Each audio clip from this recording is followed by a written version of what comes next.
bell na Pit Viper para kay Sir Josh. So kanina nagtest din tayo nito.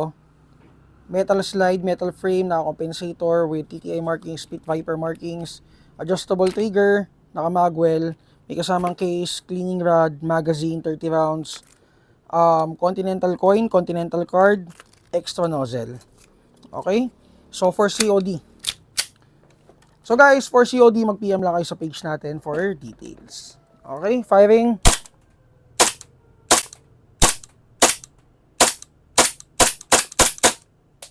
Okay.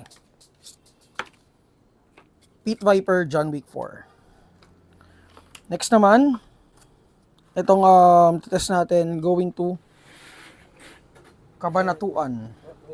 Wait lang Sige, di, okay lang. Paano mo na? So, ito going to Cabanatuan. Lancer Tactical LT. Ano to? LT. Hindi ko alam yung code Pero ito guys,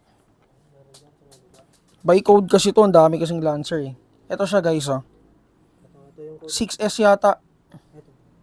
O yun. LT, ang liit naman. LTX 6BRZ.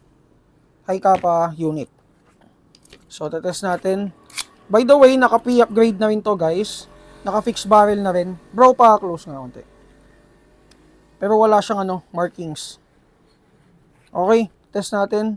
So, magazine capacity is 30 rounds. Firing. Lakas din. Ganda rin ng blowback. Lakas din pala nito, no? Okay. So, Lancer Tactical High Kappa. Then, next is the WEG 17 Gen 5 na makikita nyo sa clearance folder natin. So, hanggang ngayon naka-clearance pa siya. Metal slide. Lower frame is polymer.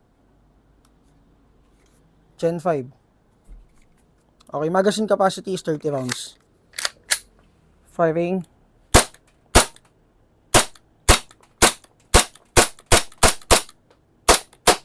May shape. Okay, so out of the box kasama niya